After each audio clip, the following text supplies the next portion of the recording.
Assalamualaikum warahmatullahi wabarakatuh. Waalaikumsalam warahmatullahi wabarakatuh. Iya, pada hari ini kita buka acara kajian ringan seputar ekonomi syariah talk hari ini ya. Sebelumnya kita panjatkan dulu puji syukur kita kepada Allah Subhanahu wa taala karena hari ini kita diberikan kesempatan untuk berkumpul di sini. Kita juga diberikan kesehatan nih. Tak lupa sholawat serta salam kita ucapkan kepada Nabi kita, Nabi Muhammad SAW. Allahumma sholli ala Muhammadin Nabi Ummi wa ala alihi wasallam. Perkenalkan nih, nama saya Alif Reskiarta dari XR 57. Insya Allah akan memandu jalannya acara pada kajian sore kali ini. Tema kajian talk hari ini tuh apa sih? Hari ini tuh bahasannya tentang tren dalam riset ekonomi dan keuangan syariah. Nah, kita ingin tahu dong, terutama bagaimana sih kayak melakukan penelitian itu, atau misalnya dapetin idenya, eksplorasinya, atau mungkin metodenya, atau setidaknya outline dari penelitian itu. Gimana deh, pokoknya penelitian itu kan mau dibawa gitu ya, karena penting banget dong buat dunia perkuliahan nanti. Nah, pokoknya dengerin aja nih guys, materi yang akan disampaikan oleh Pak Iqbal Irfani. Nah, sebelumnya juga sebagai muslim, kita harus sadar dong, ajaran Islam itu benar-benar sempurna dan harus yakin terhadap itu. Iyalah, iman kita itu kan jadi bagian dari iman. Diniatkan dengan orientasi berkahnya gitu. Nah, keren nih kalau kita misalnya bisa membangun ajaran Islam ini, terus ikut berinovasi, terus kontribusi lagi kepada kebaikan dan keselamatan dunia dan akhirat. Nah, insya Allah kita materi ini akan didampingi dan akan disampaikan oleh Bapak Iqbal Irfani. Beliau merupakan dosen ekonomi syariah di IPB University. Lalu Bapak beliau berkecimpung di ekonomi Islam. Beliau lulus S1 di IPB di bidang ekonomi, lalu melanjutkan S2 di University of Adelaide, Australia, dan melanjutkan lagi ke S3 bidang ekonomi pembangunan di University of Göttingen, Jerman. Ya, sebelumnya kepada Sobat Ahlul Jannah, dimohon untuk merename dengan format asal instansi, nama lengkap, menyalakan kamera, dan menyimak baik-baik materi yang disampaikan. Bagi yang ingin bertanya, boleh langsung kirim di chat, boleh langsung kirim di Zoom, maksudnya ngobrol di Zoom itu open mic setelah Pak Iqbal Irfani memberikan materi. Oke, mari kita menyapa pembicara kita, Bapak Iqbal. Assalamualaikum, Bapak. Waalaikumsalam warahmatullahi wabarakatuh. Mas Arta ya? Panggilannya Arta ya? Iya, Pak. Oke. Alif Arta boleh. Ya.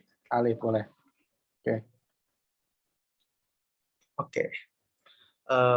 Ya sudah, tanpa berlama-lama lagi nih, kita simak saja pemaparan materi dari Bapak Iqbal Irfani. Kepada Bapak Iqbal Irfani, waktu dan layar dipersilakan ya, Pak. Baik. Assalamualaikum warahmatullahi wabarakatuh. Alhamdulillah, nahmaduhu wa nasta'inuhu wa nastaghfiruh. Wa na'udzu billahi min syururi anfusina wa min sayyiati a'malina. May yahdihillahu fala mudhillalah wa may yudhlilhu fala hadiyalah. Asyhadu an la ilaha illallah wa asyhadu anna Muhammadan abduhu wa rasuluhu la nabiyya ba'dah. Alhamdulillah pada kesempatan sore ini ya, sore sini agak mendung, mudah-mudahan nggak mati lampu nih. Kalau mati lampu saya sudah suka off nih sinyalnya nih, karena BTS-nya hilang ya, mudah-mudahan tidak ada. Kita bisa berkumpul bersama dalam situasi yang mendung ini dan menjelang ujian ya, menjelang ujian di UTS minggu terakhir. Dalam sebagaimana ini perintah dari Allah ya untuk talabul ilmi ya, untuk mencari ilmu, dan juga tentu saja dalam kaitannya adalah kita mungkin sebagian besar dari kalian adalah mahasiswa ekonomi syariah gitu ya. Kebetulan ini namanya Karesek ya, kajian ringan ekonomi syariah. Nah ini kalau kalian boleh tahu sejarah Karesek itu apa? Nah, pas saya awal-awal bergabung dengan ekonomi syariah itu, saya mengusulkan ya, kalau kalian trace tuh Karesek edisi pertama itu saya yang ngisi karena itu kan yang punya ide katanya harus ngisi duluan gitu. Makanya Karisek edisi pertama itu saya yang isi karena gini, apa sih tujuannya ya? Tujuannya. Kalian atau kita semua sebagai insan akademik ya, kita juga harus menjadi seorang pencipta ya, kreator gitu ya, dan pengabdi ya. Akademik, pencipta, dan pengabdi. Ya, kreator dalam artian kita itu harus memproduce ilmu ya, memproduce ilmu. Bukan hanya menikmati, menambah ilmu gitu ya, tapi kita juga harus memproduce ilmu. Nah, bagaimana cara memproduce ilmu itu tentu saja harus dengan banyak membaca ya. Harus dengan membaca, kemudian setelah membaca namanya search ya. Nah, search itu kalau berulang-ulang apa namanya? Search itu kalau berulang-ulang apa Mas Arta namanya? Research, Pak. Research ya, research. Makanya ya kajian ya. Kaji itu sekali ya. Kalau kajian itu berarti harus terus-menerus gitu berulang kali. Nah, makanya tapi yang ringan-ringan saja lah. Walaupun di belakang layar gitu ya, kita penuh dengan sophisticated methods ya. Kalian belajar econometrics, belajar macroeconomics, yang model-model ekonomi dan seterusnya. Tapi kalau ketika kita membahasakan kepada masyarakat itu dengan bahasa-bahasa yang sederhana, yang aplikatif ya, aplikatif. Dan bahkan ketika kita mempelajari satu metodologi ya, sesimpel mungkin ya. Jadi yassiru wala tu'assiru gitu ya. Permudah, jangan persulit ya. Ini di saya banyak ada backsound ya, kayaknya lumayan luar biasa juga backsoundnya. Kedengaran nggak Mas Arta? Ini ada acara malam ini, dia mungkin ada yang lagi cek sound ya. Nah, kelihatan nggak masalah ini nggak terdengar nggak? Kalau tidak mungkin Aman Pak Iqbal. Aman sih, Pak. Oke. Jadi dan bahkan Karesek ini ya bisa dianggap oleh kalian itu sebagai kredit dalam EC ya. EC. Jadi sebenarnya yang kemarin-kemarin yang sudah hadir itu bisa nanti mengklaim ya. Asal itu minimum 45 ya. Bisa juga 90. Kalau itu berarti 2 SKS ya. Kalau 45 itu 1 SKS. Termasuk juga mungkin dari universitas yang lain kan yang sudah MBKM ya. Jadi bisa kita keluarkan sertifikatnya sebagai learning ya. Learning hours ya 45 itu sebagai satu SKS ya, karena ini kontennya memang adalah ilmiah ya, ilmiah yang dengan bahasa yang lebih ringan tentu saja. Jadi idenya Karasek ini dulu ketika saya kuliah di Jerman ya, di Australia dulu itu saya sambil ngobrol dulu ya Mas Arta ya, berapa menit saya nih diperkenankan. Pembukaannya bisa 5 menit mungkin, Pak.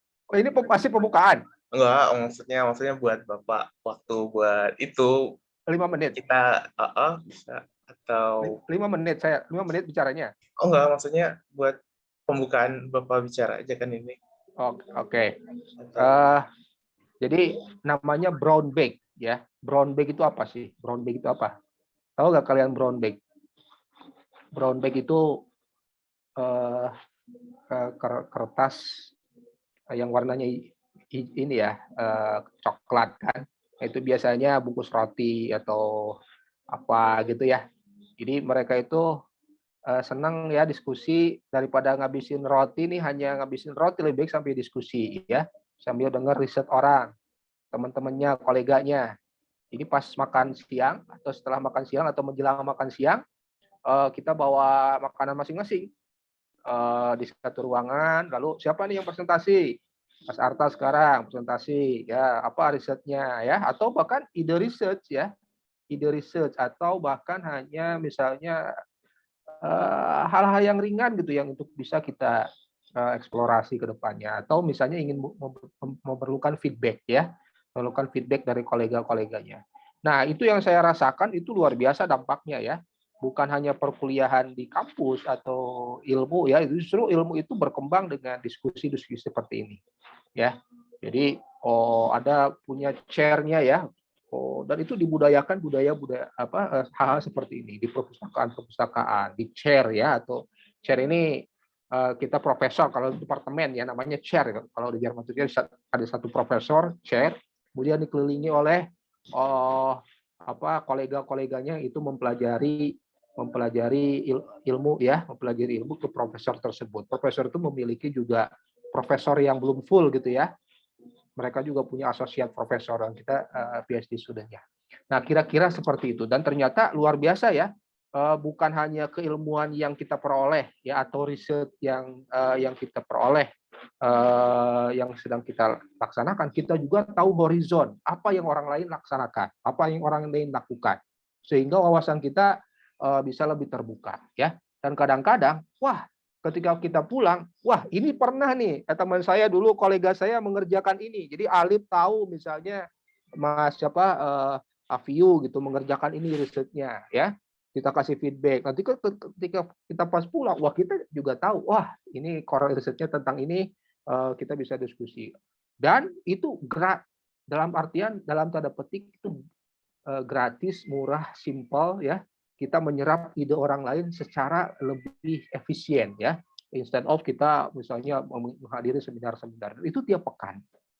Jadi itu ide dari Karasek ini, karena kita juga ada yang sifatnya administratif ya, namanya rabuan kalau di depan dosen itu, tapi lebih banyak itu isinya adalah hal-hal yang menyangkut bagaimana memanage departemen dan juga perkuliahan ke depannya. Nah itu kira-kira Karasek ini kalian harus ikuti ya, dengan berbagai macam nanti narasumber dari berbagai macam latar belakang ya. Dosen kalian serap tuh ilmunya di luar ilmu yang ada di kuliah. Kalau ini kan mereka bisa eksplorasi ilmu, riset dan juga pengalaman-pengalaman mereka ya. Gitu kira-kira. Langsung saya masuk ke ini ya, Mas Arta ya. Ya, boleh Pak. Oke. Baik. Saya akan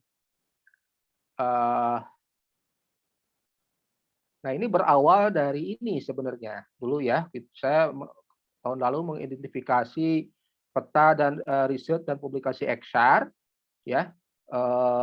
Kemudian salah satu, dan kita melaksanakan user need assessment ya. Mungkin kalian juga salah satunya ya. Teman-teman itu salah satu respondennya. Kira-kira tantangan apa ya yang terkait research di XR itu ya. Jadi kemudian apa sih challenge ya research bagi mahasiswa atau sivitas akademika XR itu, bukan hanya ke mahasiswa tapi ke dosen juga. Nah ini adalah bahwa ternyata setelah dilakukan user need assessment terhadap hampir seluruh dosen ini dan juga 100 mahasiswa ya, bahwa ketika ditanyakan apakah ada kendala dalam pembuatan substansi yang terkait research, ya rata-rata menjawab ya. Jadi 87% menjawab ya, gitu ya. Hanya 11% yang ada tidak, ya berarti sebagian besar ya. Nah, salah satunya di samping aspek metodologi ini 32%, ya yang lainnya adalah di aspek pendahuluan. Kalau kalian belajar metodologi penelitian kan, atau itu ya kan dari metode pendahuluan, tinjauan pustaka, metodologi, hasil pembahasan dan kesimpulan dan saran. Nah, sebagian besar ini 2 teratas itu adalah terkait metodologi ya dan pendahuluan. Nah, pendahuluan ini besar kemungkinan adalah ini terkait isu pemilihan topik. Masih bingung gitu kan? Kira-kira topik ini menarik atau tidak gitu kan? Hangat atau tidak gitu ya, ATM ya, bukan ATM, bahasanya itu apa ya, problematik atau tidak ya, bisa di APKL ya, APKL gitu ya, bahasanya itu aktual ya, problematik halayak gitu ya, menyangkut umum dan layak untuk diteliti. Jadi untuk skripsi kita tidak mesti mengerjakan hal yang sifatnya complicated, itu mungkin yang bisa hanya dikerjakan oleh disertasi gitu ya. Jadi APKL namanya ya, aktual ya, problematik. Aktual itu memang yang sekarang itu sedang lagi ini lagi isu ini ya problematik karena itu ada masalah. Jadi kalau bisa yang ada masalahnya yang harus kita pecahkan ya, bukan kalau bisa bahkan di bab pertama kan ada permasalahan gitu kan. Terus khalayak ini menyangkut hajat hidup orang banyak, bukan hanya masalah buat kita sendiri ya. Ya at least buat misalnya perusahaan atau apa itu kan menyangkut khalayak gitu ya, K-nya. Dan yang keempat itu layak ya, APKL ya. Layak itu apa? Layak untuk kita kerjakan, visible untuk kita kerjakan, secara dana juga, secara waktu juga layak. Jadi APKL itu penting ya. Nah untuk itu adalah penting ya ketika kita mengkaji potensial riset isu. Kalian kan misalnya kebanyakan kan mahasiswa XR atau praktisi ekonomi syariah, dosen ekonomi syariah gitu ya. Nah, apa sebenarnya isu yang potensial ya, yang in sekarang untuk bisa kita kita telusuri, kita kaji, kita dalami dan seterusnya. Jadi silahkan ya kalau kalian atau teman-teman semuanya ini ingin bertanya bisa raise hand dan Mas Arta bisa potong ya. Kalau tidak ada kita lanjutkan nanti di diskusinya. Oke. Nah, kalau yang in sekarang kita nih, jadi gini ya, ada sifatnya begini, Mas Arta dan teman-teman. Jadi ada concern-nya pendekatan dalam riset itu ya. Pendekatannya itu yang pertama adalah demand drive supply side ya, supply side research. Supply side itu kita punya ilmu, punya kemampuan, punya tools ya yang untuk kita aplikasikan, kemudian kita provide riset itu untuk masyarakat ya, syukur-syukur masyarakat bisa menggunakan itu. Nah itu namanya supply side. Jadi apa yang ada di kepala kita laksanakan, whatever apa yang terjadi nanti masalah penggunaannya atau utilitasnya itu nanti akan diserahkan kepada masyarakat ya. Ada juga pendekatannya dibalik, harus demand driven research ya. Demand driven research itu justru apa yang diminta oleh pasar nih, apa yang diminta oleh masyarakat, kemudian kita laksanakan riset itu. Jadi dibalik, sekarang kita tidak mau melaksanakan riset kalau itu memang tidak diminta atau tidak problematik untuk masyarakat gitu ya. Jadi itu namanya demand driven research. Demand driven research. Jadi ada supply side, ada demand side. Keduanya silakan dilaksanakan, tetapi saya cenderung lebih baik kita itu demand driven ya. Kalau saya karena itu pasti kalau demand driven itu memang riset itu sudah diminta ya. Nah, bagaimana cara menangkap demand itu kan masalahnya gitu kan? Apakah riset itu diminta, apakah riset itu kemudian dibutuhkan oleh masyarakat, itu yang penting. Makanya itulah pentingnya kita itu membaca ya. Pentingnya kita itu membaca apa yang diminta oleh masyarakat gitu ya, demand driven ya. Kalau dulu orang tuh atau ekonom John Bernard Shaw ya bilang supply creates its own demand gitu ya. Supply itu akan meng-create demand-nya masing-masing. Ya kalau dulu mungkin betul. Ya karena once kita produce itu pasti akan diserap oleh masyarakat. Benar nggak? Kalau dulu kan resources terbatas ya. Yang biasa buat mobil juga terbatas ya. Udah once kita produce mobil itu pasti akan diserap oleh masyarakat. Nah, sekarang zamannya sudah berbeda. Sekarang sudah demand driven ya, sudah demand driven. Jadi harus kita cek dulu apa yang diminta oleh masyarakat. Nah itulah riset juga harus sama. Jadi demand driven ya, demand driven research. Jadi kita itu harus tahu apa sih yang diminta. Nah, bagaimana cara mengukurnya itu kan perkara yang lain, enggak? Bagaimana cara kita mengukur riset itu betul-betul diminta? Kira-kira apa? Mas Arta, kira-kira apa?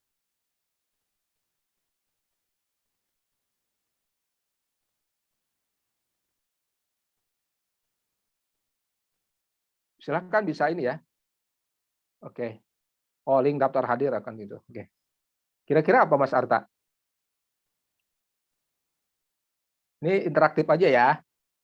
Iya, Pak. Mungkin dengan melihat keinginannya para demand itu kan ya, maksud Bapak gitu kan. Iya. Iya.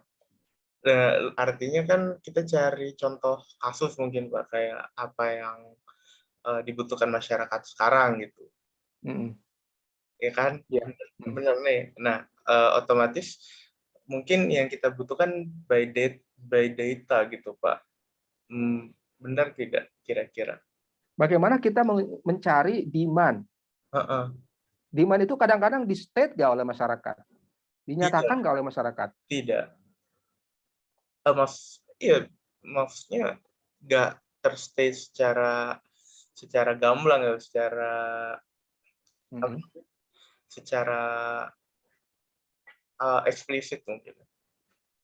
Tidak Sangat. eksplisit. Ada nggak yang eksplisit? Demand itu eksplisit.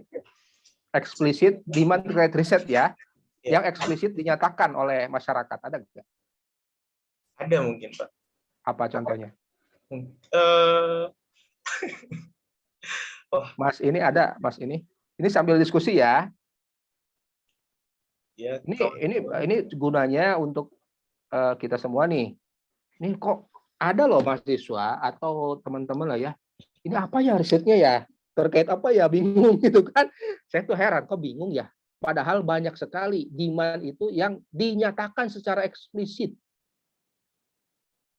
Betul, banyak sekali demand yang harus kita ukur. Banyak sekali permintaan masyarakat yang belum terukur sehingga kita harus mengukurnya, harus menanyakannya, perlu bisa ya. Tetapi ada yang sudah eksplisit itu ada loh. Contohnya apa ya yang sudah eksplisit?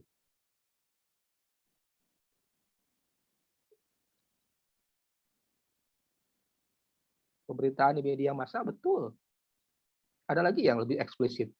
Kalau kalian sering kalau teman-teman suka baca nggak? Call for apa gitu. Call for apa? Call kan panggilan ya. Ada nggak? Call for papers. Call for Call for research. paper. Itu demand. Call for paper. Iya, call for paper kan paper itu apa sih? Riset articles kan? Ya, benar nggak? Call for paper itu demand. Ada loh yang dinyatakan gitu loh. Benar nggak?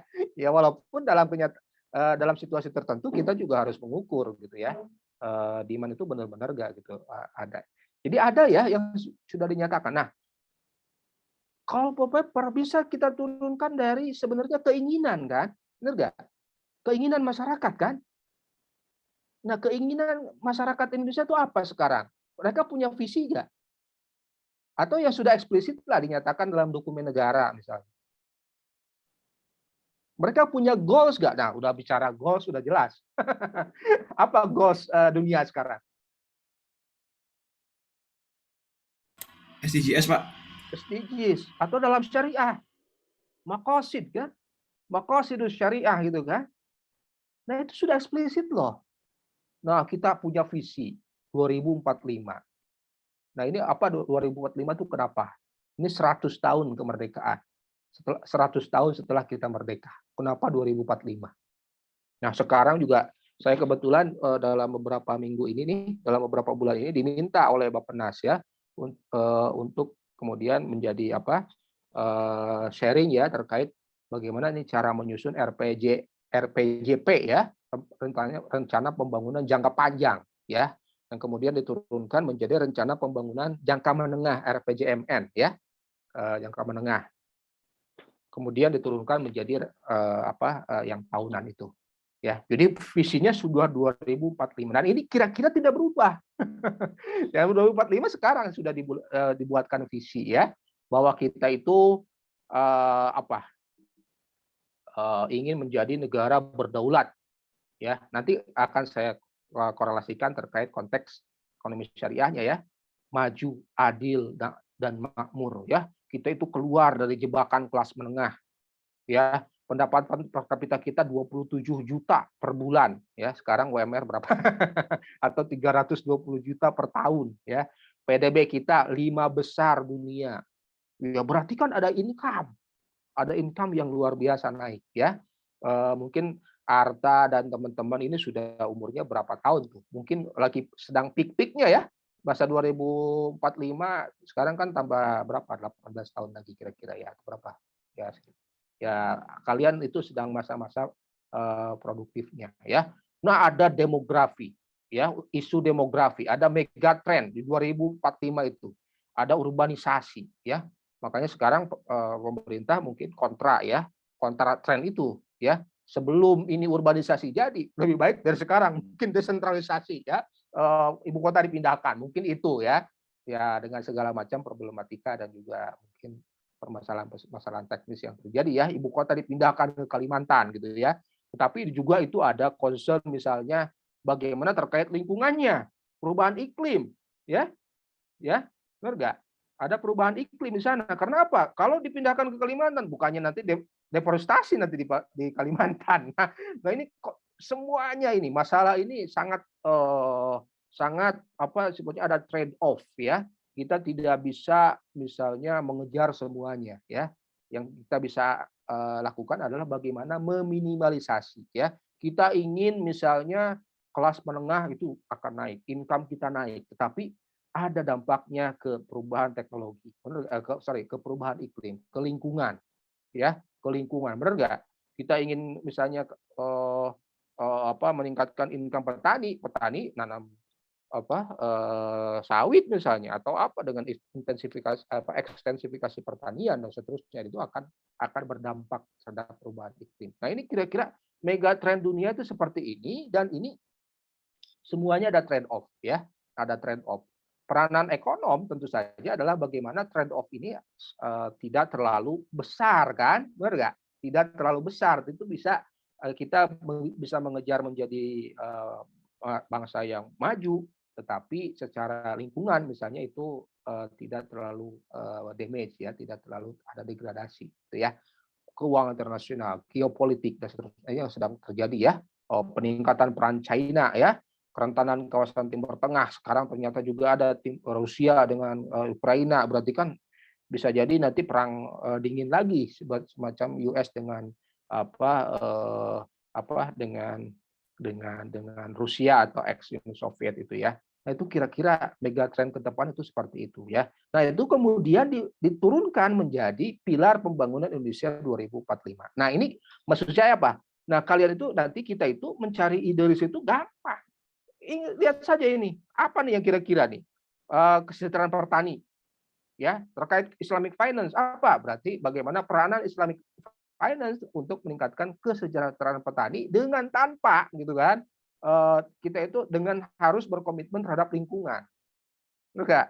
Nah, kayak gitu kan jadi riset tuh. Kita ada lah irisan 3 aja udah jadi itu riset, ya. Kita meningkatkan income, ya. Income-nya bukan income segelintir orang kaya, tetapi income-nya adalah masyarakat petani, ya, dengan berkomitmen terhadap lingkungan, air, dengan Islamic Finance. Riset kan? Cari riset, papernya cari. Itu jadi riset kalian skripsi. Paham, ya? Pengentasan kemiskinan, kemudian bagaimana kemiskinan ini dengan misalnya peranan ekowisata di sini, pariwisata atau pariwisata halal, misalnya di Bangka Belitung, ya, untuk mempercepat pengentasan kemiskinan, ya, misalnya Bu Resva, Bu Fitri ya di Kampung Batik nih, bisa mengentaskan kemiskinan dengan misalnya kreatif, ya, kreativitas, berarti di sini ada kreativitas, kemudian dengan bahkan Kampung Batik itu ingin menjadi desa wisata tuh, ada intersection di sini. Ya, dengan juga misalnya dikembangkan bagaimana ketenaga kerjaan di sana dengan Islamic Finance, dengan misalnya lembaga keuangan syariah yang non ribawi. Ide riset lagi, tulis nih. Makanya saya heran gitu ketika kita itu tidak memiliki ide riset gitu, padahal banyak sekali permasalahan yang sangat terbuka yang kita alami. Gitu ya. Gampang ya kalau gitu cari ide itu gampang ya, cari masalah itu kan paling gampang. Di Indonesia kan gampang sekali cari masalah, ya. Jadi masalah itu jangan dicari, cukup buka mata, selesai, ketemu masalah. Tinggal kita bagaimana memecahkan masalah itu. Itulah kemudian yang bisa mengantarkan kalian jadi sarjana ekonomi, jadi master ekonomi, ya, bisa menjadi doktor ekonomi. Cukup cari masalah. Cari masalah kalian nanti akan menjadi seorang sarjana ekonomi. Harus, ya. Untuk menjadi seorang sarjana ekonomi, kalian harus cari masalah dulu, benar tidak? Jangan cari masalah macam-macam. Cari masalah maksudnya di skripsi nanti, ya, di skripsi atau nanti di tesis atau disertasi, itu ya. Oke, ini income ya, ini bisa kalian baca ya bahwa kita ini katanya ingin menjadi bangsa nomor 5 di dunia ya. Luar biasa loh, nomor 5 itu sekarang masih nomor 10 ya. Sekarang masih nomor 10, ingin menjadi nomor 5. Nanti anak-anak kita mungkin tidak ada lagi beasiswa pembangunan ke Jerman. Kalau saya dulu beasiswa ya, ke Jerman itu beasiswa. Nanti itu nggak ada lagi karena kita dianggap sudah bangsa yang kaya gitu ya. Sudah kaya gitu, kita sejajar, kita mungkin yang ngasih beasiswa nanti, ya Indonesia yang ngasih beasiswa nanti ke student dari asing gitu ya. Nanti kedepannya akan seperti itu, akan naik ya, middle income-nya akan naik. Sekarang masih 85 juta, nanti ingin 223 juta, bayangkan di tahun 2025. Jadi income-nya harus naik. Middle income trap. Nah, ini ada bahasa middle income trap. Jadi kita itu kalau kalian baca ya buku itu ada middle income trap. Jadi ada satu bangsa yang di sini terus adanya, nggak lewat-lewat jadi bangsa kaya. Karena apa? Dia tidak mengembangkan inovasi, tidak mengembangkan atau terjadi kerusakan lingkungan dan seterusnya. Karena trade off yang tadi disebut itu tidak diatasi. Ya, kita ingin sekarang itu setelah 2035 itu kita keluar. Ya, sekarang kan kita masih bolak-balik tuh. Sekarang itu kita itu kalau kalian lihat ya kalau kita lihat definisi PBB ya UN itu kita masih low middle income. Low middle income ya. Kita sudah masuk middle income tapi masih di bawahnya gitu kan. Nah, kemarin katanya setelah Covid itu turun lagi kita jadi upper lower income. Jadi lower income tapi paling atas. Nah, kemarin sudah sempat masuk low middle income. Jadi kita sudah masuk low middle income countries tapi yang paling middle income countries tapi yang bawahnya. Nah, ke depan kita ingin menjadi bangsa yang maju.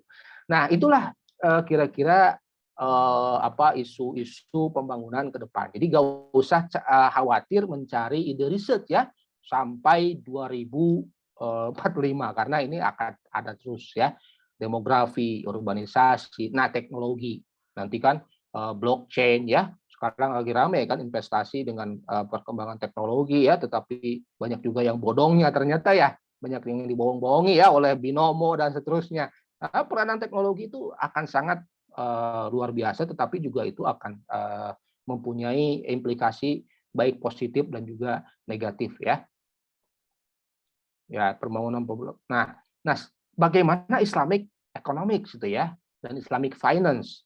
Nah, alhamdulillah kita itu memang COVID sempat turun ya Islamic finance atau halal economics itu ya setelah COVID, tapi langsung naik lagi, bahkan melebihi pre-COVID ya di dunia ya, melebihi pre-COVID. Sekarang itu kita sudah melebihi pre-COVID ya. Jadi hanya sedikit saja ya. Halal food, wah ini kalian orang IPB katanya ya. Bangsa kita diamanatkan untuk mempertahankan pangan Indonesia nih ya, mempertahankan pangan Indonesia karena Soekarno selagi pangannya bisa teratasi kita akan menjadi bangsa mandiri. Jangan harap pangan kita bisa menjadi bangsa yang merdeka mandiri tanpa kita pangan. Itu ketika mendirikan IPB gitu ya. Nah, tadi kalau nanti Mas Arta nanti Eksar IPB ya, IPB. Apa kontribusi Eksar untuk pertanian? Coba ditanya, apa kontribusi Eksar untuk pertanian?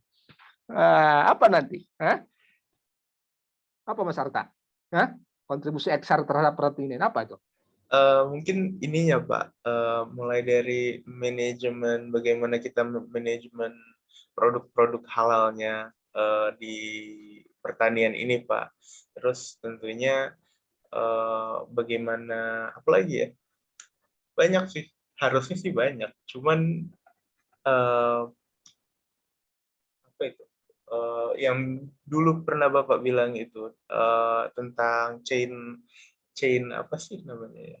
Di mana blockchain halal ya. Halal blockchain buat pertanian juga bisa. Terus kayak bagaimana kita mempermudah bisa mempermudah distribusi via halal ini gitu. Iya. Iya, Islamic finance bagaimana? Islamic finance. Selama ini bank kan sulit membiayai pertanian. Justru dengan akad syariah bisa loh ya.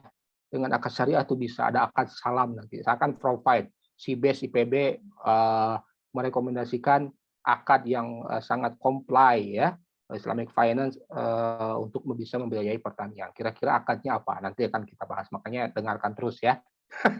Itu ada intersection antara ekonomi syariah dengan pembangunan. Itu ya, ada intersection ekonomi syariah dengan pembangunan ya. Posisi Indonesia sekarang masih nomor 4 secara overall ya. Cover food-nya masih nomor 4 di sini ya. Food-nya secara overall masih nomor 4, food-nya juga masih nomor 4. Mestinya nomor 1 ya. Mestinya nomor 1. Kenapa nggak nomor 1? Ya mungkin karena belum lah peranan kalian nih. Alif belum lulus gitu ya. Siapa lagi, Fikra belum lulus. Semuanya belum lulus ya, karena nanti setelah lulus nanti akan mengembangkan ekonomi pertanian dengan prinsip-prinsip misalnya pengembangan inovasi-inovasi keuangan berbasis pertanian gitu ya. Media recreation ya. Wah, ini juga modest fashion ya. Sekarang kita masih kiblatnya ke Korea ya. Kosmetik dan seterusnya masih kiblatnya ke Korea, belum kita meng-create sendiri ya. Dan seterusnya. Nah, keuangan juga sama ya, keuangan juga sama. Secara global kita itu masih memang masih perbankan ya. Ya artinya sebenarnya ke depan ini akan banyak di sini nih industri keuangan non bank ya. Fintech itu kan di luar bank. Sekarang sudah mulai luar biasa loh peranan fintech. Nah, kalian bisa cek ya, fintech itu bagaimana bisa mengalahkan bank. Bahkan ketika saya kemarin di Bappenas itu ya, fintech itu nanti ke depan akan bisa kalau tidak diakuisisi bank ya, kadang-kadang kan fintech juga bisa dibeli bank juga kan. Ini bisa mengalahkan bank ke depan karena bank itu sangat kaku dengan aturan ya, kaku dengan aturan. Sementara kalau fintech sudah strike ya dengan apa yang karena demand driven loh. Misalnya sekarang Mas Arta, Mas teman-teman di sini yang punya proyek pertanian ya, kita cukup securities crowdfunding ya dengan akad syariah securities crowdfunding ya, misalnya dengan Alami Syariah atau misalnya Itani ya, langsung membiayai pertanian. Kapan bayarnya? Jangan minggu depan, jangan bulan depan. Nanti setelah proyeknya berhasil. Ya, setelah proyeknya ini baru sistem bagi hasil dengan akad muzaroah, itu pun yang jadi jurnal di Eksar ya, al-muzaroah. Al-muzaroah itu salah satu akad dalam turunan dari mudorobah tetapi khusus untuk pertanian ya.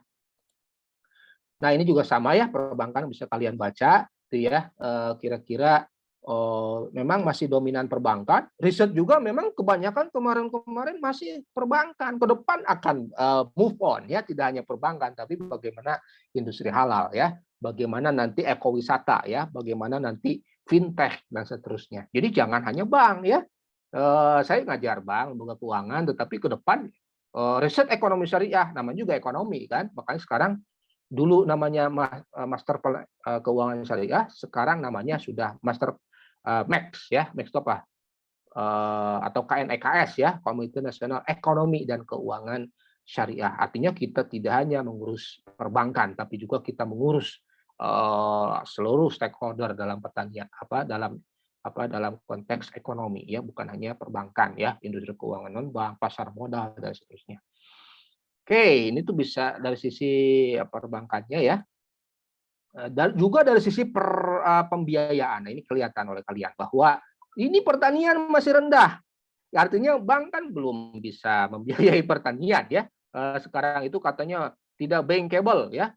Ini riset proyek pertaniannya tidak bankable, sedangkan bagi bank itu harus minggu depan, harus bulan depan bayar cicilannya. Pertanian bagaimana? Nanam apa? Nanam sosin kali ya, yang bisa cepat. Tapi kan kalau pertanian, kalau kakao ini nggak bisa bulan depan ada. Nah, ini challenge buat kalian. Yang rendah ini bukan berarti negatif ya, justru itu ada challenge. Kenapa untuk sektor misalnya pertanian ini rendah sekali bank itu, termasuk bank syariah. Jangan-jangan bukan bank, benar nggak? Jangan-jangan bukan bank yang bisa menjawab itu. Harus dengan instrumen keuangan non bank ya, atau pelakunya itu bukan bank, bisa securities ya, bisa misalnya sekarang sudah mulai inovasi-inovasi di fintech ya yang bisa langsung membiayai proyeknya ya. Begitu ya. Jadi ini ide riset juga ya. Oke, pasar modal juga sama ya. Sekarang luar biasa peranan pasar modal syariah itu ya sudah oh, naik ya, luar biasa kenaikannya ya. Saham syariah itu sudah naik. Mungkin pas COVID itu mungkin orang tidak keluar rumah ya, akhirnya investasi main saham. Gitu ya. Wah, jumlah investor saham itu luar biasa naik ya setelah COVID malah ya. Saham syariah juga lebih dari setengah ya. Nah, kalian riset terkait saham tuh banyak ya. Sukuk saham di pasar modal itu ya luar biasa sekarang sedang berkembang ya. Sukuk di Indonesia bahkan kita itu nomor 3 di dunia ya. Setelah Uni Emirat Arab dengan Malaysia, kita itu nomor 3 penerbit sukuk ya, di dunia ya. Luar biasa perkembangan sukuk di kita. Saham juga luar biasa baik dari sisi nilainya maupun jumlah investornya ya. Jumlah investor saham itu luar biasa. Sukuk juga luar biasa ya, investornya naik secara signifikan ya. Dari 44.000 hanya dalam 2 tahun itu sudah hampir 2 kali lipatnya ya, 100% itu.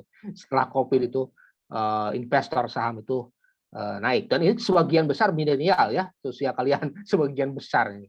Jadi artinya ada potensi yang sangat besar di luar bank ya, di luar bank yang untuk bisa membiayai instrumen-instrumen financing ya di luar untuk syariah termasuk ya yang di luar perbankan, Jadi kita tidak hanya mengharapkan kepada perbankan. Ya, ini proyek-proyek yang dibiayai ya. Proyek-proyek yang dibiayai ada universitas, asrama haji, termasuk gedung Eksar ya, itu dari sukuk ya. Gedung Eksar, gedung yang kalian tepati. Kemarin ada dari Kementerian Keuangan yang datang ke kita, ini sukuk ini dijadikan apa untungnya? Eksar bagus ya, dipakai di ruangan kelas, luar biasa fasilitasnya. Itu kalian ini hati-hati ya, ini punya tanggung jawab moral. Di Eksar ini punya tanggung jawab moral nih, Alif dan kawan-kawan ya. Arif ya, Fikra dan seterusnya punya tanggung jawab moral apa? Punya tanggung jawab moral. Saya harus mengembangkan ekonomi syariah karena saya di-create dari penerbitan sukuk ya. Pemerintah itu harus bayar dengan margin dengan profitnya ya. Menerbitkan misalnya berapa triliun miliar ya, kalau nggak salah 5 miliar gitu ya, harus jadi 6 miliar. Nah, gunanya pemerintah apa? Jadi apa? 1 miliar lagi rugi dong pemerintah. Rugi nggak? Menerbitkan 5 miliar harus dibayar 6 miliar misalnya. Rugi nggak pemerintah? Rugi nggak? Nggak ada dampak ekonominya loh. Rugi nggak? Rugi nggak? Tidak rugi, sebab jadi siapa? Nanti Alif jadi sarjana ekonomi yang paham ekonomi syariah, Fikra jadi sarjana ekonomi yang paham ekonomi syariah nanti, atau siapa yang nanti jadi entrepreneurs ya dalam ekonomi syariah, benar nggak? Entrepreneurs dalam ekonomi syariah nanti itu akan meng-create tenaga kerja. Jadi kalian punya tanggung jawab moral ya. Kita punya tanggung jawab moral karena itu kita dididik dari dalam tanda petik obligasi atau instrumen keuangan syariah ya. Kita harus punya tanggung jawab moral ke sana. Oke, kira-kira fintech juga sekarang luar biasa ya. Kalau kita ingin tapi hati-hati, fintech itu bukan hanya OVO syariah misalnya atau Dana syariah. Itu fintech, tetapi bukan hanya itu ya.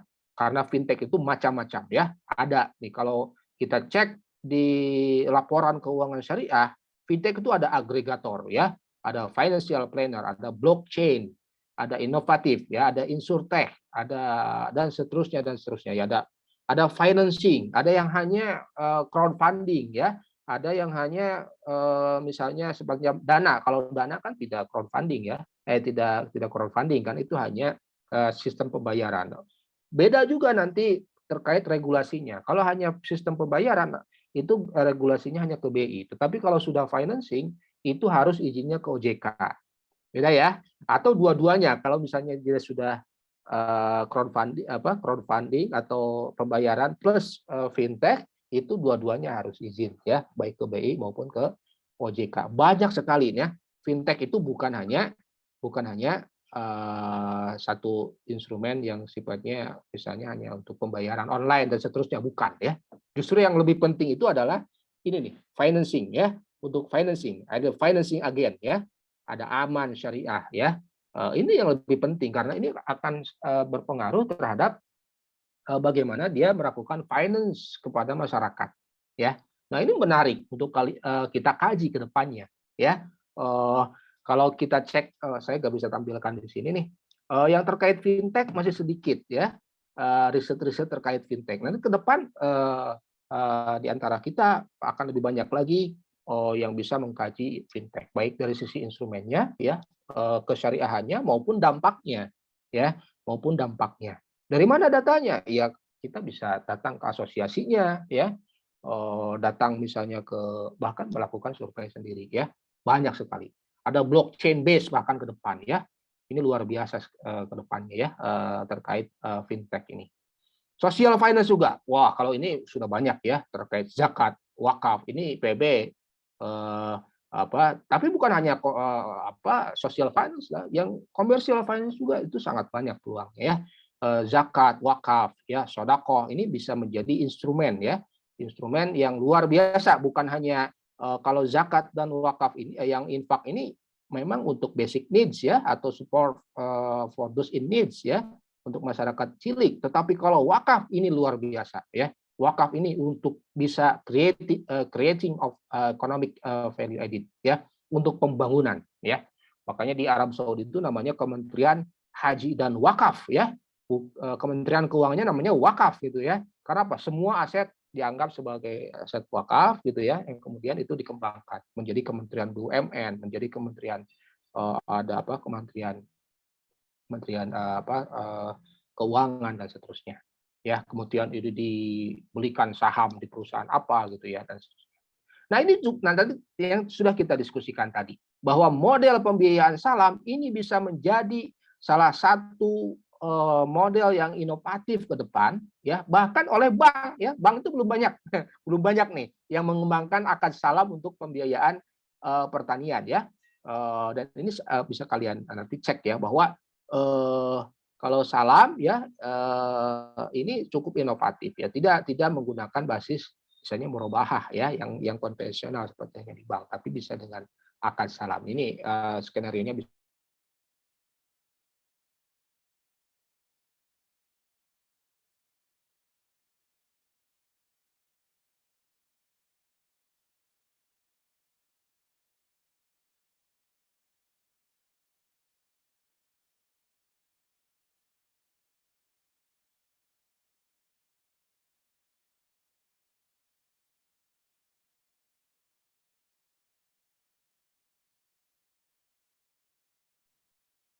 Terpotong ya, terpotong sebentar ya. Jadi hasil penelitian CBS di sini ada Butita ya dan kawan-kawan ya, itu ternyata salam itu bukan cukup prospektif. Ini yang bisa menjadi role model ke depan untuk pembiayaan pertanian. Jadi kalau ditanya apa kontribusi Exar nih, oh kami punya akad salam ya, kami punya akad salam.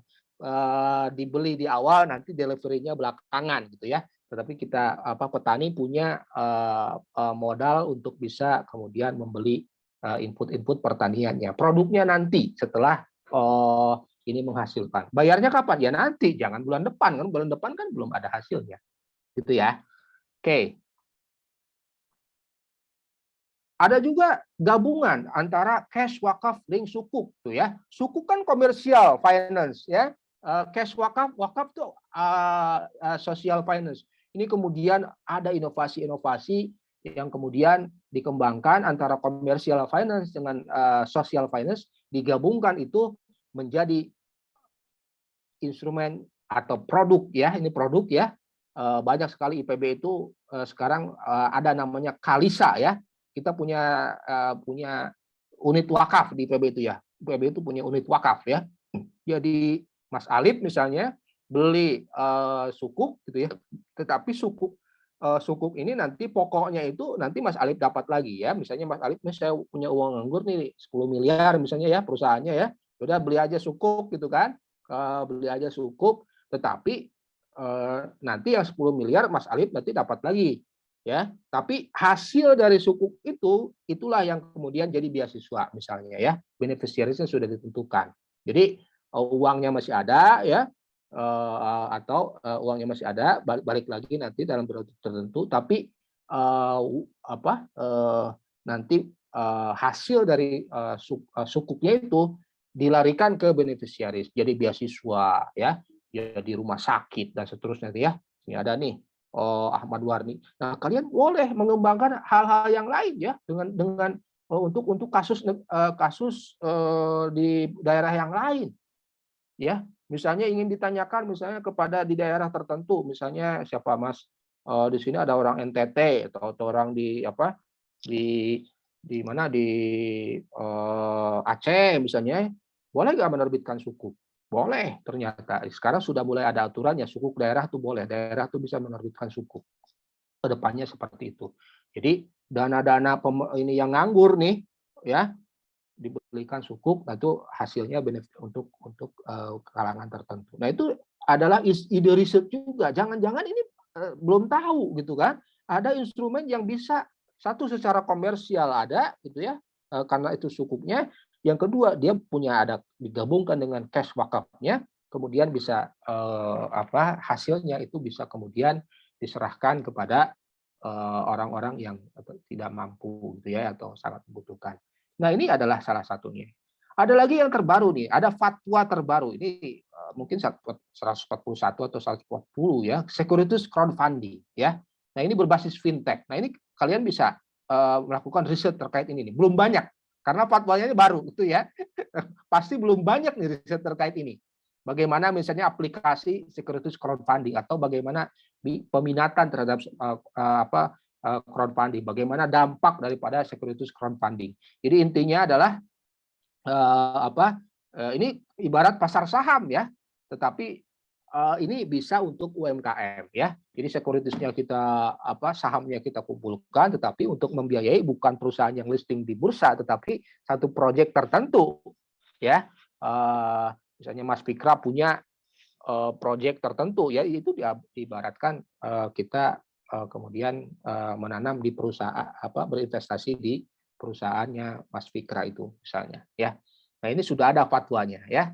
Jadi ini adalah langkah yang sangat progresif ya untuk bisa membiayai UMKM ya, tidak melalui bank lagi. Kalau bank kan banyak banyak regulasinya ya. Tetapi kalau ini kan cukup misalnya listing di fintech ya, Mas Alif punya perusahaan fintech misalnya, silahkan UMKM listing saja di situ. Siapa yang butuh pendanaan ya, berapa menerbitkan misalnya per lembarnya sahamnya gitu ya, silahkan beli masing-masing gitu kan. Itu namanya crowdfundingnya.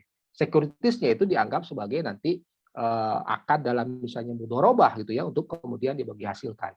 Itu kan progresif kan. Cukup progresif. Bagaimana peranan ekonomi syariah? Itu salah satunya. Ada securities crowd sesuai syariah nggak? Wah, ini mudharabah. Ya, kalau securities kan sudah equity based, sudah akad mudharabah. Ya. Jadi luar biasa nih akad mudharabah ini bisa berperan dalam perekonomian. Nah, bagaimana trennya? Trennya, wah ini bisa kalian baca ya. Trennya nih memang seperti ini. Trennya itu masih konformis, itu masih 21% ya. Kebanyakan masih rasionalis ya. Kebanyakan masih rasionalis. Lebih besar dari konformis itu masih 23% gitu ya. Yang apatis sih ya tinggi juga gitu ya. Tapi at least kita ini saja nih, kita berkutat di 3 hal ini aja saja kan. Apa untungnya? Jadi akad syariat menguntungkan baik secara pribadi maupun secara community gitu kan. Benar nggak? Jadi kalau ini dikejar, ini kan orang yang istilahnya jangan sebut radikal ya. Ini sebutnya orang yang sangat harus pokoknya syariah, mau lebih mahal juga nggak apa-apa. Tetapi kebanyakan adalah rasionalis. Ya apa untungnya buat saya? Gitu kan? Nah, mengejar ini mau muslim non muslim, nah itulah tantangan kita. Ya, tantangan kita sebagai kalian bisa lakukan riset ini lagi nih terkait perilaku ya, dari sisi demand ya. Ini riset juga nih. Ya, terkait misalnya tadi securities crowdfunding ini, apakah perilakunya itu apa rasionalis, universalalis, apa konformis atau apatis, bisa juga dilakukan. Ini kan untuk kasus bank syariah ya. Ya, ini bisa kalian baca juga ya. Nah, tetapi ke depan hati-hati ya, ke depan itu ada tectonic shift ya, millennials, tectonic shift, ya, bahwa nanti ke depan itu akan banyak sekali produk yang terdisrupsi.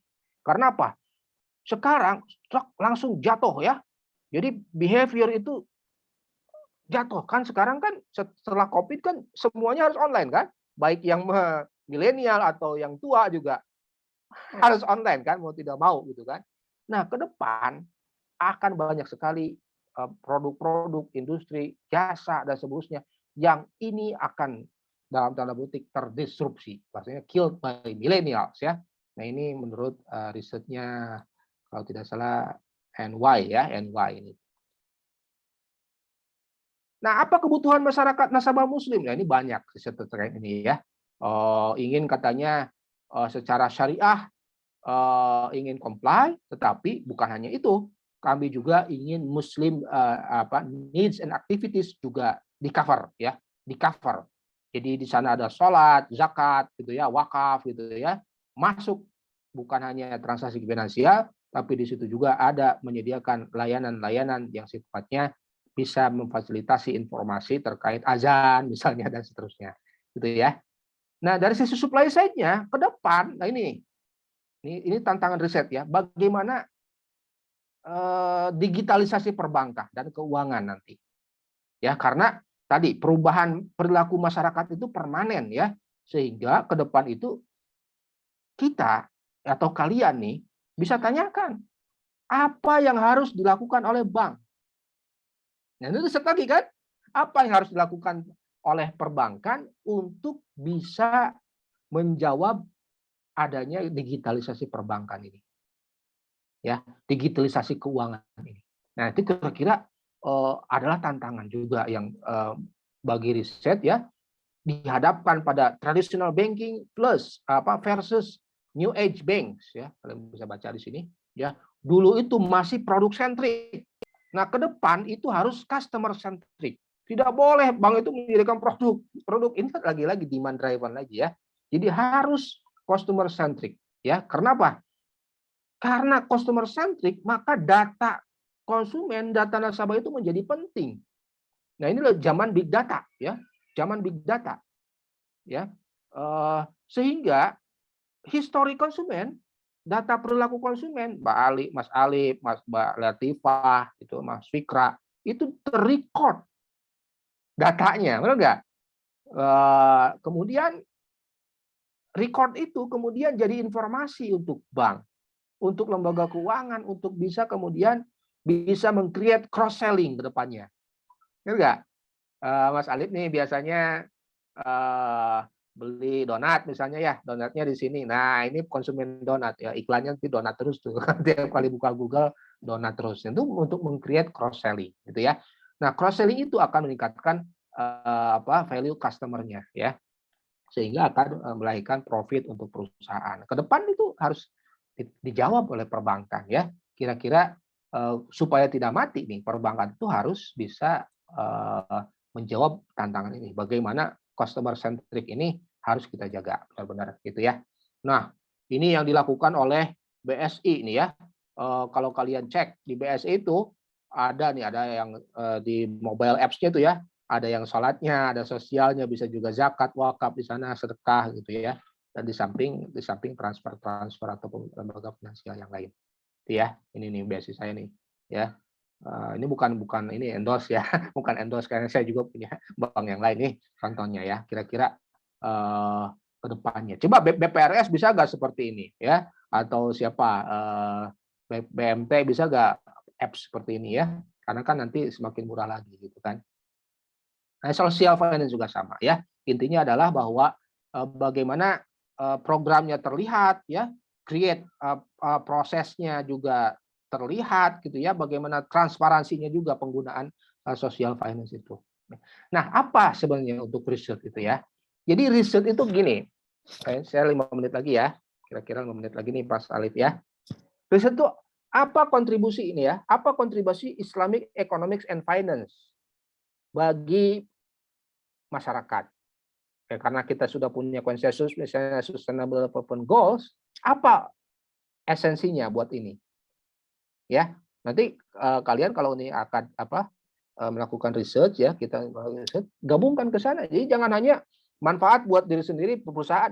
Jadi boleh seperti apa manfaatnya untuk masyarakat? Apakah itu pengentasan kemiskinan, apakah itu misalnya kesehatan, apakah itu misalnya inequality dan seterusnya, atau misalnya ketimpangan. Ketimpangan sekarang itu masih ada ketimpangan kan antara pertanian dengan sektor-sektor yang lain. Jadi akad syariah nanti tadi kita bahas akad salam misalnya ya, bisa menjadi alternatif untuk pembiayaan pertanian.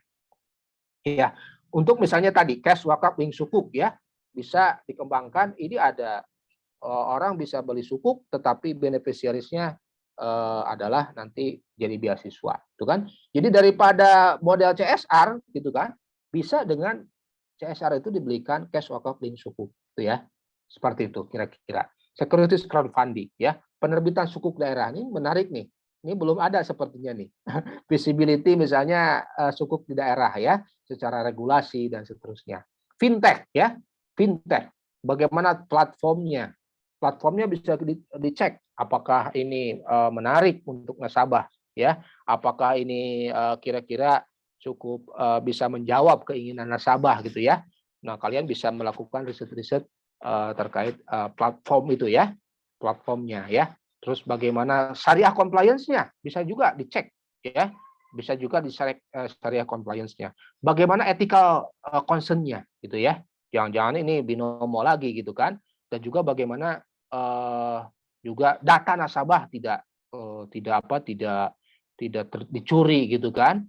Ini bahaya sekali gitu ya. Nah, bagaimana community based empowerment-nya?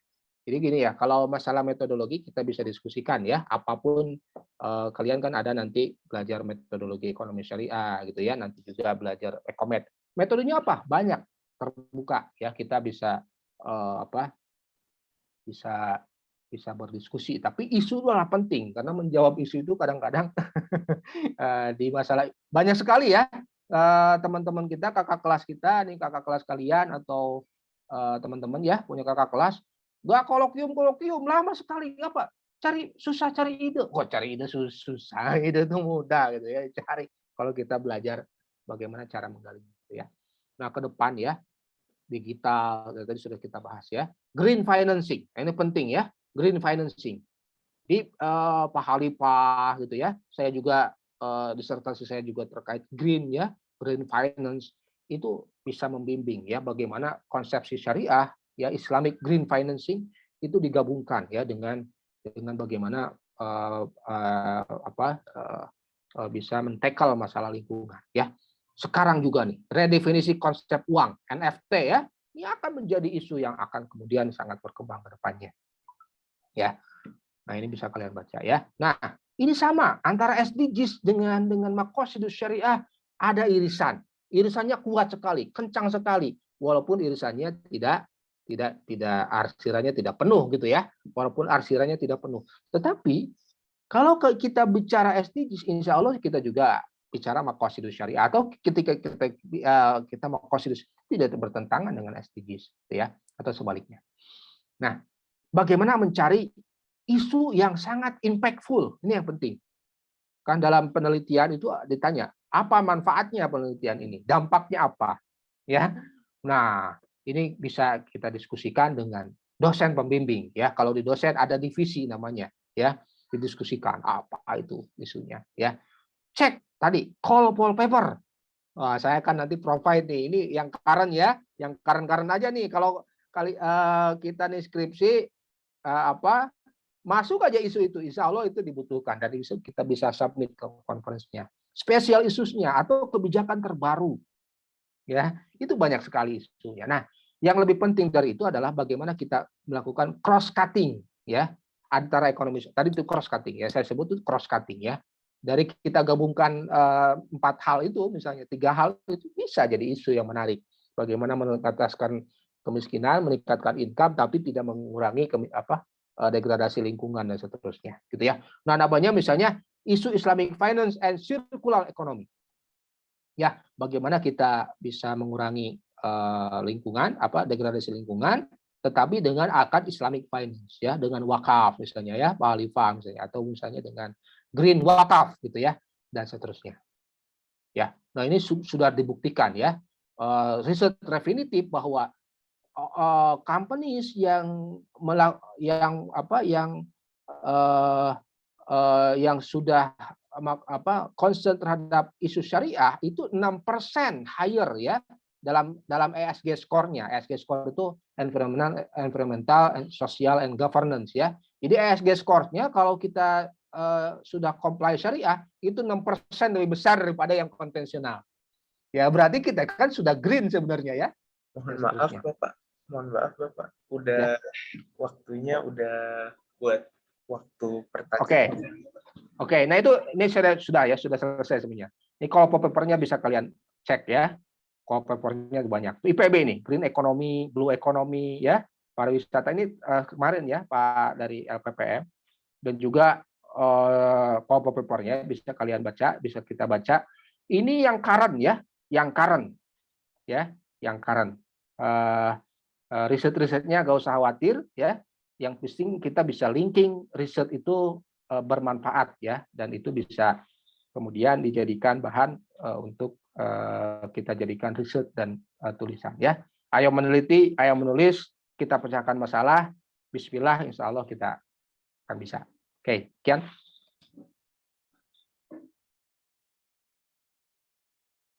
Oke, kayaknya tadi keren banget hasil paparan materinya ya Pak Iqbal tadi. Masya Allah sekali. Bagi hadirin sekalian nih yang masih penasaran dengan tadi materi yang udah dijelaskan, boleh silakan bertanya di kolom chat atau raise hand, atau boleh open mic langsung mengutarakan pertanyaan, bahkan pendapatnya juga nggak apa-apa. Gimana menurut kalian tentang tadi tentang vintage, atau misalnya tentang bank syariah, atau misalnya tentang tadi ya semuanya cryptocurrency, bahkan NFT, ya dipersilahkan. Oh ini udah ada langsung dari Kak Muhammad Haidar. Dipersilahkan Kak, dibuka mic-nya. Apakah suara saya sudah masuk, Kak? Ya, udah masuk Kak. Oke, baik ya. Perkenalkan, bismillahirrahmanirrahim. Assalamualaikum warahmatullahi wabarakatuh. Perkenalkan, nama saya Haidar dari Universitas Brawijaya, Angkatan Ekonomi Islam dari tahun 2020.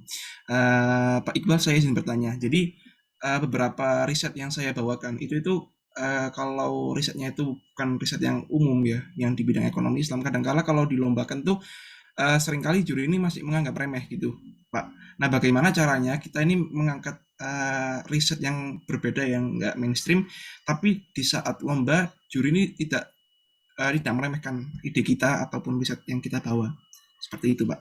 Karena kadang-kala kalaupun kita membawa ide baru ataupun riset yang terbarukan di bidang ekonomi Islam, seringkali itu juri nggak paham gitu, Pak. Nah, itu bagaimana cara mengatasinya, Pak? Terima kasih.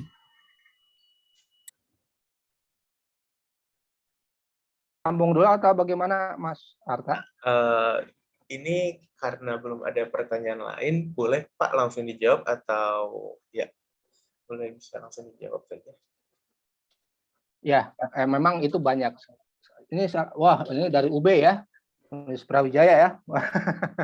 Ada prodinya ya sana ya, Mas Haidar ya. Belum departemen ya, masih prodi ya. Masih prodi kalau di UB. Oke. Memang itu memang pertanyaan yang paling sering dikemukakan ya ketika kita ikut lomba gitu, ikut apa gitu ya. Jadi kenapa ide kita itu kok dianggap biasa gitu ya oleh juri gitu ya, oleh juri. Nah, yang paling mudah itu cek ya. Cek itu call for proposalnya. Itu yang paling mudah. Nah, ini yang sering saya lakukan ya. Jadi kita itu makanya tadi tidak supply side perspektif. Kita kita itu punya egoisme intelektual gitu ya. Paham ya? Paham maksud saya kan? Jadi kita itu punya ide yang luar biasa, menurut kita wah gitu ya.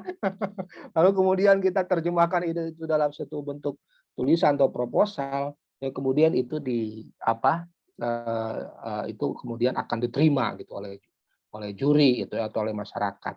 Itu yang paling mudah itu caranya adalah cek apa yang dia mau, apa yang dimau, apa yang dimaui oleh, apa yang diinginkan oleh proposal itu.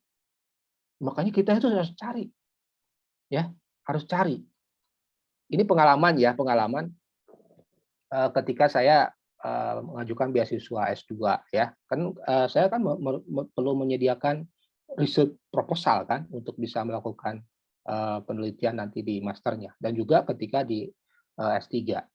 Nah, yang saya lakukan adalah mencari riset itu adalah yang berdampak. Nah, maksud saya ya, dampaknya. Nah, dampaknya itu apa? Nah, kalau dampak, tanya kepada yang memiliki acara nih, inginnya apa? Betul nggak? Dampaknya apa? Apakah misalnya pengentasan kemiskinan? Apakah inequality? Apakah hanya mungkin growth? Ataukah mungkin kalau dalam keuangan misalnya ada inklusi, ya, ada lagi akses, ada lagi pemerataan dan seterusnya. Jadi cek apa yang mereka mau. Ya kalau bisa, kalau udah tahu profil jurinya siapa nih jurinya, dia cek aja papernya apa yang biasa dia keluarkan. Nah itu orang yang paling ya. Nah saya tuh dulu waktu pengalaman ya pribadi, saya tuh dulu mengerjakan penelitian itu, proposal saya itu adalah terkait kemiskinan. Dan saya menyediakan data bahwa kemiskinan itu adalah masalah yang krusial di Indonesia, masih krusial, dan juga inequality. Dan kan kemiskinan itu persisten adanya.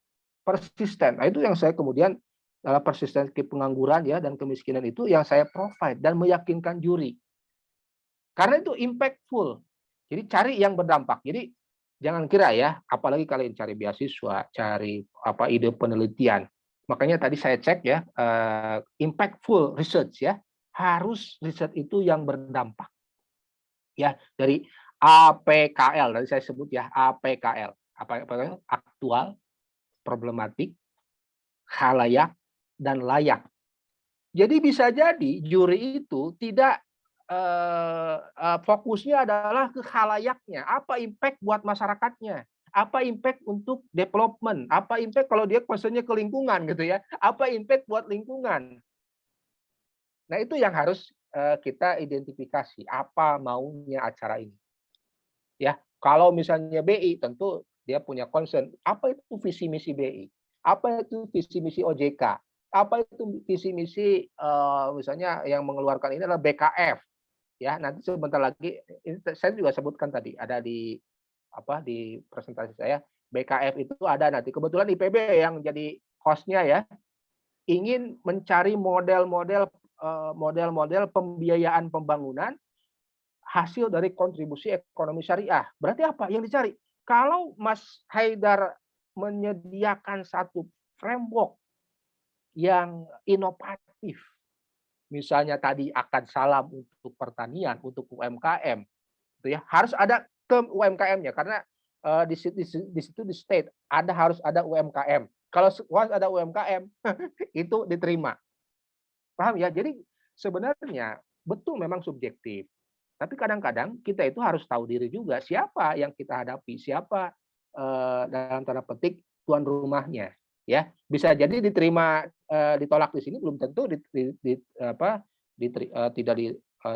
diterima di yang lain. Jadi tergantung siapa tuan rumahnya.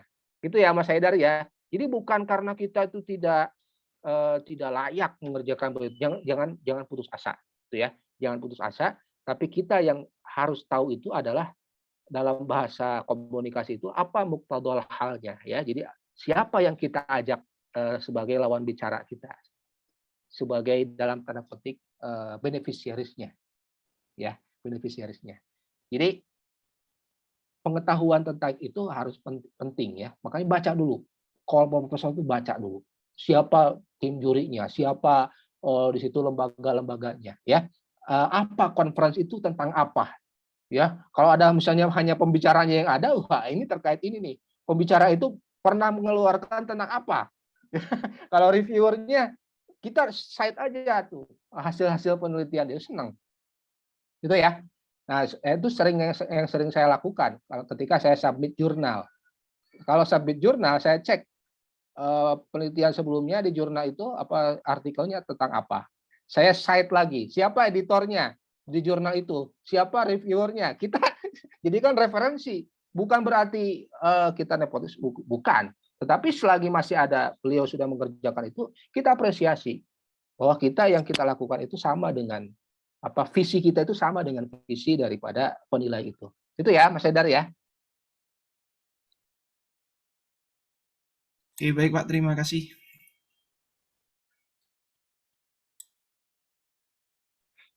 Ya, untuk teman-teman lain yang masih ingin yang masih ingin mengajukan pertanyaan, boleh ditanyakan sekarang. Masih sisa 1 slot sepertinya. Dan ingin mengingatkan lagi untuk reminder untuk mengisi presensinya ya, kawan-kawan.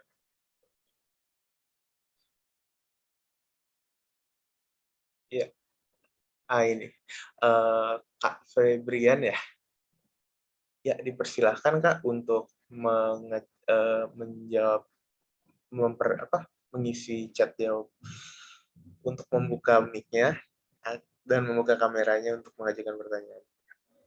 Ya, sebelumnya mohon maaf ya belum bisa on cam dulu karena di sini sinyalnya agak kurang stabil habis hujan badai ya kalau di Bogor gitu. Oke, sebelumnya suaranya lancar kan ya, Arta ya? Masuk aman kok Kak. Oke, bismillah. Sebelumnya ingin menanggapi terlebih dahulu ya. Tadi Masya Allah banget gitu untuk presentasi yang udah disampaikan oleh Pak Iqbal gitu ya. Nah, mungkin yang ingin saya tanyakan gitu perihal riset atau perihal membuat karya secara umum mungkin ya.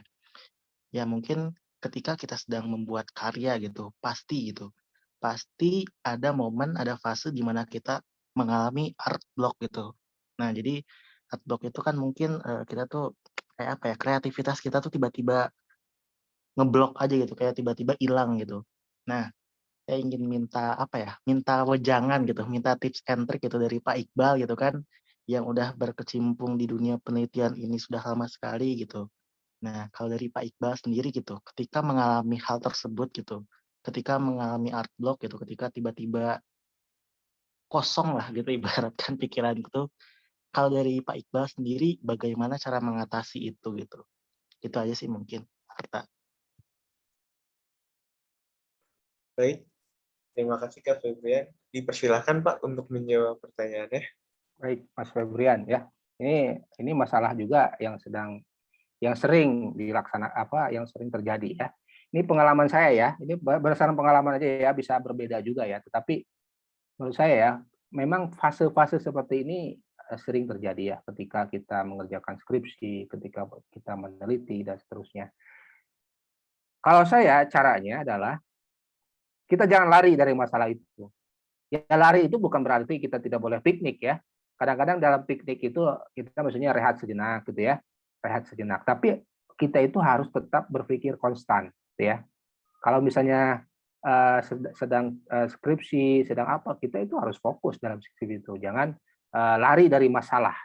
Yang banyak sekali orang itu yang lari dari masalah sehingga betul-betul masalah itu lari sehingga masalah itu tidak terpecahkan sama sekali gitu ya. Banyak tuh kakak kelas kalian ya. Nah, kalau saya dulu sering mengalami ini ya, art block ya namanya ya. Saya baru tahu istilah ini. Tapi yang saya lakukan adalah banyak membaca dan banyak bertanya. Tapi yang paling mudah tentu saja bertanya. Ya, bertanya itu menurut saya adalah cara belajar yang paling efisien. Yang paling efisien kan menanyakan kan. Kalau membaca atau menelusuri kita itu belum tentu ketemu. Tapi kalau kita bertanya, ya, kalau kita bertanya, tentu saja kepada orang yang tepat gitu ya.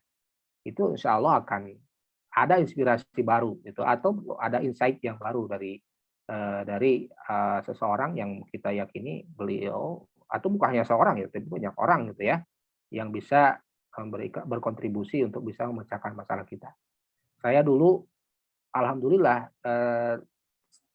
disertasi saya itu 3,5 tahun ya, itu 3 tahun lebih sedikit lah ya. Walaupun beasiswa hanya 30 bulan untuk PhD ya. Jadi saya yang dilakukan itu ketika saya stuck gitu ya, saya itu semakin dekat dengan profesor saya. Saya semakin dekat, saya semakin banyak bertanya. Intensi saya atau intention ya atau intensitas saya bertemu dengan pembimbing itu semakin frekuensi semakin banyak lagi.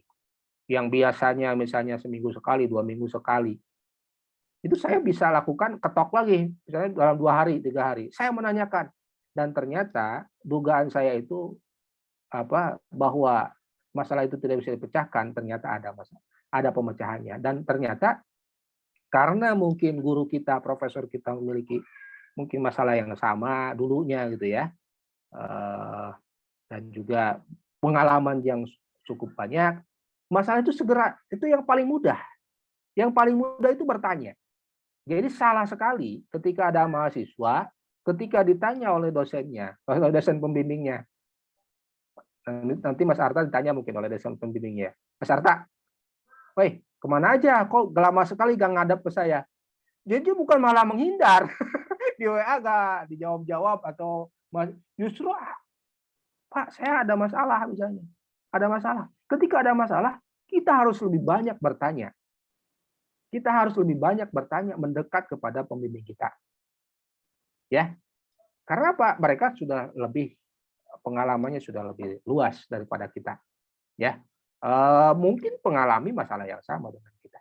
Jadi ketika situasi itu, Mas Febrian, ya, jangan putus harapan dan jangan malah menghindar dari masalah itu. Dan menurut saya yang paling efektif itu adalah bertanya.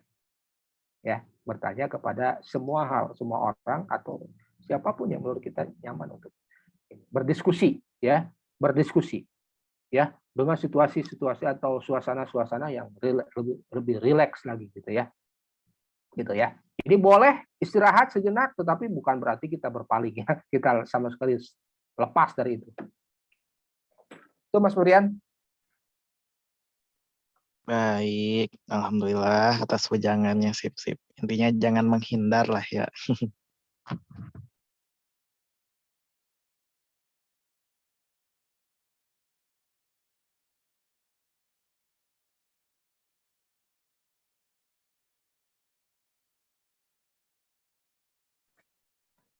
Ya, kawan-kawan, teman-teman, kita sepertinya sudah hampir berada di ujung acara nih.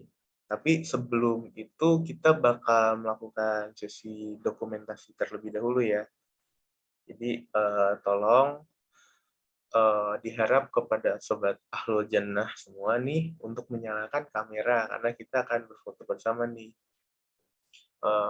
Untuk sesi dokumentasi kepada operator waktu dan layar dipersilahkan.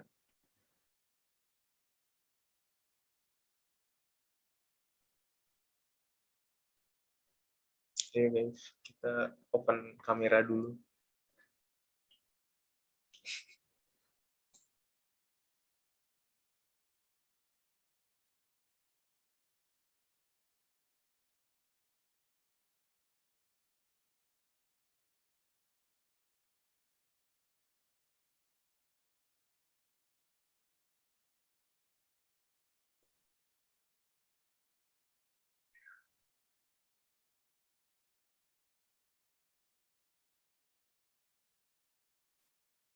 Ya, ditunggu sampai 17.30 ya, teman-teman. Masih bisa ada waktunya ini. Iya, ini sebagai bukti kehadiran gitu supaya kita tahu juga. Ayo.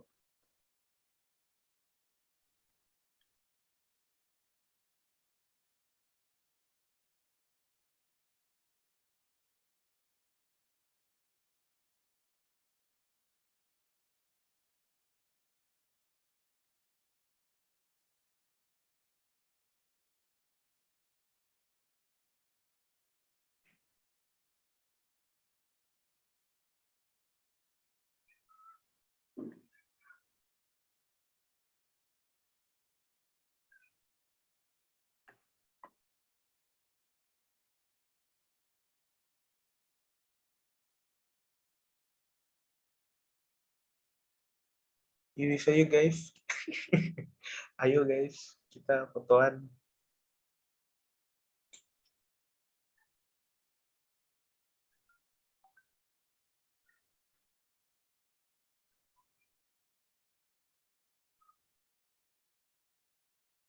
Oke, karena sudah waktunya 17.30 juga, takutnya mepet. Ya udah, saya hitung ya. Di slide 1, dalam hitungan ketiga ya. 1, 2, 3. Oke, next ke slide 2. 1, 2, 3.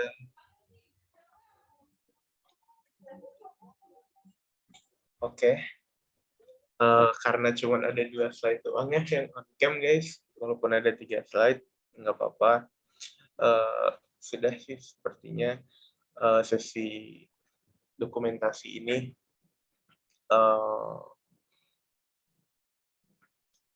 alhamdulillah acara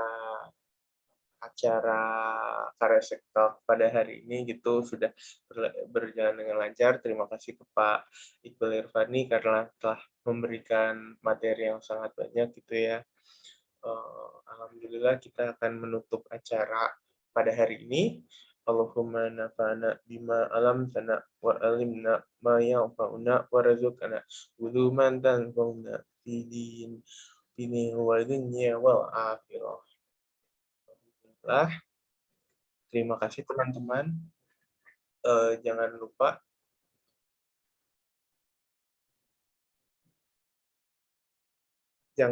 untuk mengisi sertifikat, mengisi presensinya. Dan ini Pak ada sertifikat penghargaan buat Bapak karena sebagai pembicara gitu kajian ringan seputar ekonomi syariah Karya Sektor pada hari ini. Makasih. Ya. Sukses ya semuanya ya. Ujiannya, skripsinya, yang skripsi. Juga teman-teman dari universitas yang lain. Terima kasih Pak.